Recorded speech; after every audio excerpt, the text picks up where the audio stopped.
What up, YouTube? Welcome back to another episode of Just Dropping In, where you get the perspective of a young CEO and financial trader on new information going on in the world. Today we're dropping in with Meet Kevin.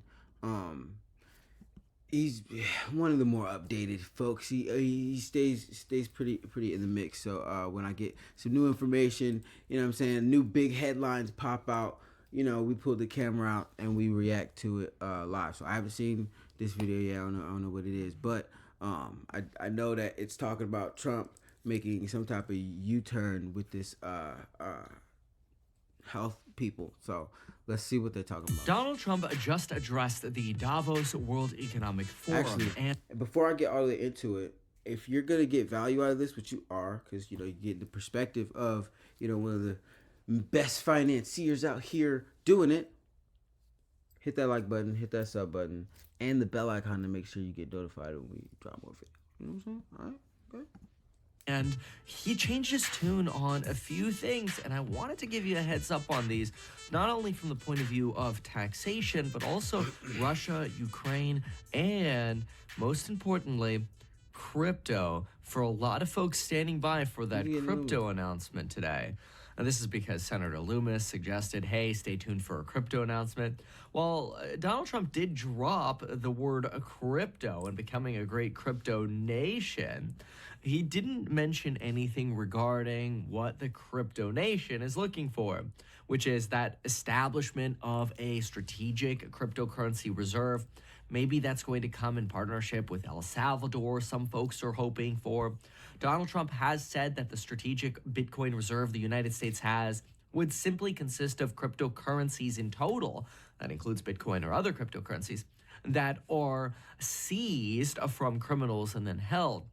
However, some are hoping they that already the have a United whole States bunch could of go on as far as purchasing up to $100 billion of Bitcoin over the next 4 to 5 years to contribute to the Bitcoin currency reserve. And we didn't hear anything about this today, at least not yet, but we did hear some other changes. The big one to me was the change in tune that I just heard from Donald Trump on Russia and Ukraine. Well, before he gets into that, since he already mentioned the crypto stuff, I just want to let you know, just the fact that that's on the table right now is bullish for crypto. It means it's like if the U.S. is gonna have a reserve of it, then it's the strength of it is more validated. You know what I'm saying? And the market cap, like I said, is still like above 4 trillion. So, you know, correlation would tell you that Bitcoin price needs to be around 400,000. You know what I'm saying? Not gonna say it's about to shoot there right now or anything like that, but in the coming 5 to 7 years, yeah, I could definitely see that. This one I have to say is a little bit of a letdown. Donald Trump suggested that we need the cost of oil to come down. Now you might think, wait, what does this have to do with Russia, Ukraine? Ads. I don't support these ads. I'm sorry, y'all. I need to get an ad blocker back on. That's what I thought too, but it's coming. So Donald Trump starts by lambasting Saudi Arabia, suggesting, hey, y'all are trying to, you know, be cool and invest $600 billion into America over the next years. You know, I'm going to ask you to round that up to $1 trillion. And at first I'm starting to, you know, kind of scratch my head going, are we just like pulling numbers out of nowhere at this point? Because I kind of alluded to this silliness of these numbers because I want to see these things turn into reality on Twitter, on X. With my post here. Take a look at this. I posted this yesterday. The world has turned into a pissing contest of who can invest more money into the United States of America for Donald Trump. First, it's $100 billion by SoftBank. Then it's $500 billion over 5 years. Then Saudi Arabia is like, oh yeah, well, we got $600 billion. Who's next? I wrote yesterday. And in fairness, I mean, like, listen, you want to get in the good graces of Trump? You guys, you feel me? Like that's how you come on now. It was the same atmosphere last time around when he got in office. Like niggas, people started dropping bread, you know, instantaneously. Hell, I'm here for it. This is great for America, right? Like this is great for the American worker and the American economy. Like I'm all for it. This is a good thing. But there's also some lunacy, that was the word I was looking for earlier, in some of where these numbers are coming from, because I'm like, wait a minute, are we just like pulling these out of thin air? Are these actually going to turn into reality? So this irony is me going, who's next? Well, who's next is Donald Trump going back to the $600 billion figure going, hey, can you get this up to $1 trillion? I mean, it's literally like That's negotiating. funny. Hey, I got these guys at 600 now. You're at 5. Can we get you on? Yeah, it feels like a real estate they're, deal. They're bidding, but everybody's again, gonna lose. all here for it. But wait a minute. Or, So I what mean, does this I have guess to do with win. Russia, I Ukraine, guess and oil? everybody's gonna win. So as in he's a way. begging the Saudis for more money, he also says, hey, you know, I'm a little disappointed you didn't do more to get oil prices down before I became president. And then I'm like, oh, okay, so their job was to get oil prices down before you became president. Apparently, yes. So Donald Trump expressed his frustration that oil prices were not lower before he became president. And now, even though he wants more oil production, oil prices are down about 1% after his commentary. We're still at $78 on Brent. What you actually have is Donald Trump now saying that, hey, we need oil prices to come down, because if oil prices came down, the Russia-Ukraine war would end immediately. Okay, that's a really big change in tune, because he's always said that he would end the war within 24 hours of taking office. He did. Now, obviously, a lot of us thought this was just sort of hyperbolic, that, For sure. all right, like, you know, even if he ends the war within a month, it's going to be a good thing. And obviously, we're only like 4 days in now, so maybe it's not that big of a deal, right? Okay, fine. But wait a second.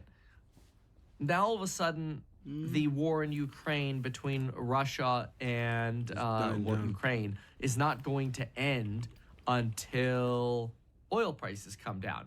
So that's a little bit problematic, because a lot of people see this and say, hey, you know, is this a logical fallacy on what you promised us? Or is this potentially a realization that negotiating with Putin isn't going to be as easy as previously thought? Now, when he was asked about this, he ended up responding with, well, the war would have never happened had I been president. But sir, you were not the president when the war began. So while that is possible, it's not the reality we face today. Right. And so now the question that people have is, okay, like, are you just going to throw in the towel on Russia, Ukraine because oil prices are high and you're blaming the Saudis for that? So there's some frustration that I see people think are going to come from this. Now, he does go into talking about how, because he's declared a national energy emergency, he's going to be able to bypass a lot of energy environmental reviews that'll make it a lot easier to build infrastructure projects faster. If you have a 700 plus credit score, you qualify for so Chase's prices may end up going down because of Okay. there's a chance prices go down because of that move, and the war is able to be stopped. You know what I'm saying? So like, he's saying everything without saying nothing in a way. Great. But wait a minute. We have 2 problems with that. Problem number 1 is you're going to face a lot of lawsuits, which he's no foe to lawsuits or unfamiliar with lawsuits. But those lawsuits and judges could potentially put a kibosh on how quickly some of these emergency orders could be used to bypass environmental regulation. Because remember, government is all about balancing the needs of multiple different people or interests. And yes, environmentalists do have a say as well, because they are also taxpayers. Now, I'm not taking sides here. I'm just saying there are going to be problems on one hand with that for bringing oil prices down. Yeah. And number 2, that drill baby drill comment. Yeah, I know it's not gonna fly with a lot of circles, because you know what I'm saying. We're trying to figure something else out, but the thing is, everything we have figured out right now involves some drilling or some type of messing up of the atmosphere or the environment and some line of its production. You know what I'm saying? So it's like, we just haven't figured that out as a society yet. The Wall Street Journal isn't actually that optimistic. Take a look at this. The Wall Street Journal wrote, oil and gas companies to stay put for now. This was a couple days ago they wrote this, but it's relevant now. Trump wants oil and gas producers to drill, baby, drill, but they have adopted a cautious approach to how they spend money. Frackers are more focused on returning cash to shareholders via buybacks and dividends rather than reinvesting it in the oil patch. Shale operators known for drill for oil are also drill for oil overwhelmingly on private land, and opening up more federal land or for deployment is unlikely to unleash a drilling frenzy. Meanwhile, pipeline firms, which have run into strident opposition from environmental groups in recent years, still have to navigate a complex regulatory environment to make sure long-term economics make sense before they greenlight multi-billion-dollar projects. In other words, like, even if you clean up regulation, you still have to, as a company, decide, does it make sense to spend multi-billions of dollars on new energy infrastructure when Brent's at $78? Well, a lot of people say only when oil is above $100. In other words, oil companies are really only incentivized to drill, baby, drill when oil is above $100 because the ROI on these multi-billion-dollar projects is huge. Yeah. If oil plummets because a bunch of companies are like, yeah, we're going to do new oil projects or whatever, and the price of oil plummets to $50, they actually might cancel those projects because their ROI could be negative. So, like, more oil projects, it's sort of like damned if you do, damned if you don't, right? If you don't build, oil prices stay high. But if you do build, oil prices plummet, and nobody wants to drill. You don't want to build more. Yeah, oil prices plummet. Nobody wants to build more infrastructure to drill. They're not going to do no extra drilling because, like you said, it'll go into negative. One thing about this, well, I want to say, like these kind of videos give extra value out there is because Wall Street Journal, you got to pay for Wall Street Journal to read full articles and whatnot. You dig what I'm saying? To see, like, they put paywalls in front of good information. You dig what I'm saying? So this is part of why I do this, because, like, you feel me? I got the sauce. So who gonna look through all the look throughs? You dig what I'm saying? All right, hit that like button again. Hit that sub button again. Hit that bell icon. All right, let's get back into it. Because then you're just adding to the supply problem and you're reducing your ROI. But if oil prices are high, you wish you had the infrastructure so you could capture it. So little bit of a struggle there. Every company is going to have to analyze the regulatory risk and the cost profile for what they want to do.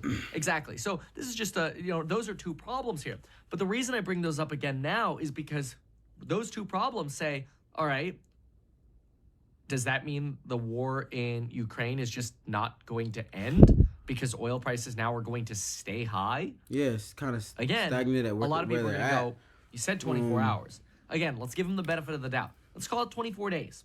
Let's call it 24 weeks, for goodness sake. But what I just heard from him was grace. Not very optimistic.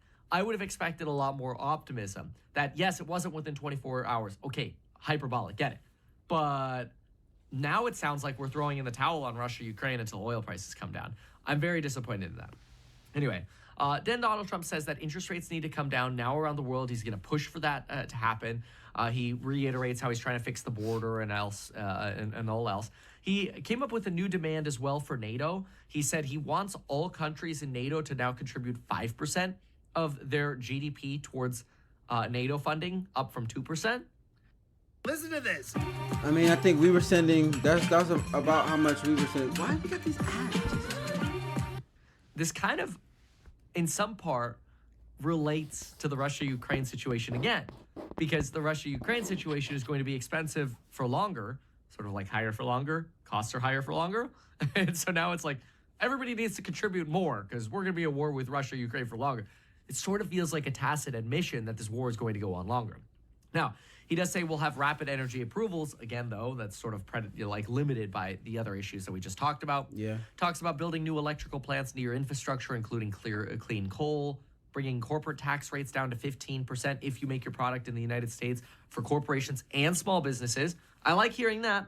In fact, in our Trumponomics course, we talk specifically about how to strategize around tax benefits, the corporate tax rate, and a lot more. There's so much information in the Trumponomics course on this. But anyway, he talks about the one-year deduction. I'm also curious at why he calls it a one-year deduction. It's the 179 accelerated depreciation schedule. But that's okay. That's maybe the simpler phrase to use for a public audience or whatever. Yeah. The one-year deduction, he says he wants to bring back and maybe even bring back more of. He's basically talking about more rapid tax deductions for buying capital assets, planes, machinery, investments for your business, whatever. Yeah. But then he's also asterisking this by saying, well, we'll have to work with Democrats to approve it.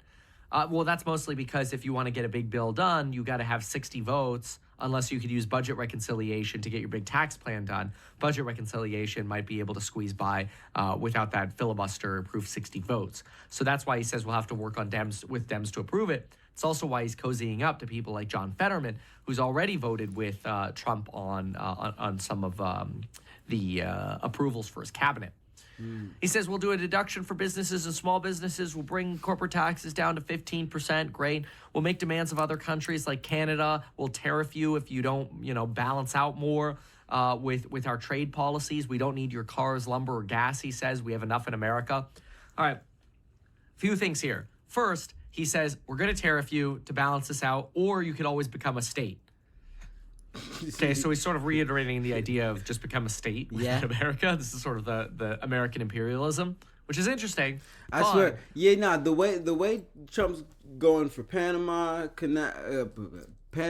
Canada, Greenland, I think, look, they gonna call him Trump the Conqueror in the history books. But I want to just add some clarity I don't on know how if that's deficits particularly work. good. I mean, deficits he has matter good because they reasons mean for money Panama. is flowing out of the country. So when you have a trade deficit with another country, it means more money is going to the other country. So if we have a trade deficit with China, more money is going to China. And we have trade deficits with basically everybody we trade with. That's why Trump, and that's the main core reason why Trump's been trying to, tariff this, tariff that, tariff this, tariff that. Is because everybody making more money off us than we making back. You dig what I'm saying? Oh, I didn't mean that. That means we have to borrow more, which weakens our currency. It also makes us less competitive, and it also means we're less competitive because obviously money is going to that country instead of us, which then potentially moves jobs out of the country and, again, weakens our currency. It's just sort of a vicious cycle. This is why Donald Trump, who likes a strong United States, wants build in America, because then you have the reverse. Jobs come here, a trade surplus comes here, demand comes here, stronger dollar, easier to borrow if necessary, more economic stability, blah, blah, blah, blah. Right. He talks about how China is catching up on nuclear and Putin is a fan of reducing nuclear and how he wants to reduce nuclear. This has been talked about for decades. It's called nuclear non-proliferation, right? The non-expansion of your nuclear arsenals. This is frankly, just old news. But, he reiterates this here, and I don't think it's a bad thing to reiterate. In the meantime, though, China keeps building nukes because they want to catch up with the arsenal that the United States and Russia have. I think last count is China has hundreds of nukes, and the United States and Russia have 5,000 to 6,000. So China's got some catching up to do, which they are catching up on. So anyway, with all of that said, it's worth considering some of these changes here and evaluating what do these mean. Well, that's a funny one. I'm going to have to fix that.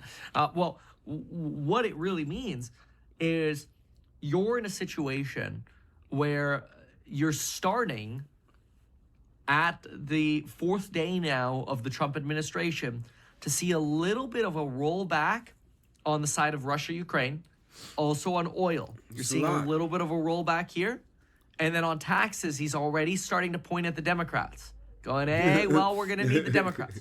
So we're starting to get some asterisks on some pretty important things that people are looking for Trump to do. Yeah. And then on the other side, we were expecting this. We're getting that reiteration of we want rates down, we want rates down, we want rates down. Okay, fine. But if the economy keeps booming, rates probably won't come down rapidly. No. Now, rates will come down really fast if we go into a recession, but that would take an unemployment recession. That's really a topic for a different video. If you want more insight on that and what Piper Sandler thinks regarding bonds and jobs and recession, make sure to watch the video that I posted this morning. We're actually, he's really done. We're not actually as close to a recession as I thought we were. Now, not a lot of numbers are correlated, but we're in different times now where there's different strategies at play. You dig what I'm saying? In our markets, in our economies. So I feel like right now we're able to keep the bubble up longer. We were able to keep the bubble up long enough for this administration to take over from kind of a business country sense and actually generate more momentum in our economy. I feel like a lot. I know. Listen, there's a whole lot to be said about his executive orders and rhetoric over the past 4 days. There's a whole lot to be said, but I can still take from it all that it'll be a better environment for me personally as a young father and entrepreneur and trader. You dig what I'm saying? So that's the I know I can benefit the most from Trumponomics. Or I don't know if you copyrighted Trump economy. Yeah. All right. If you got value out of this, make sure you, again, hit that like button. It tells the algorithm that you enjoyed this and that it should get pushed off to more people. Hit that sub button so you can come back. We're almost to 500. We're doing a giveaway at 500 subs because like we're so close with the monetization mark. It's like we're right there. So as soon as we hit it, giveaway. You dig what I'm saying? So make sure you hit that button and then hit the bell icon so you get notified so you actually know when the giveaway happens right off the, you feel me? Like, you know what I'm saying? All right, I love y'all. Make sure you're kind to somebody. I'm going to catch you on the next one.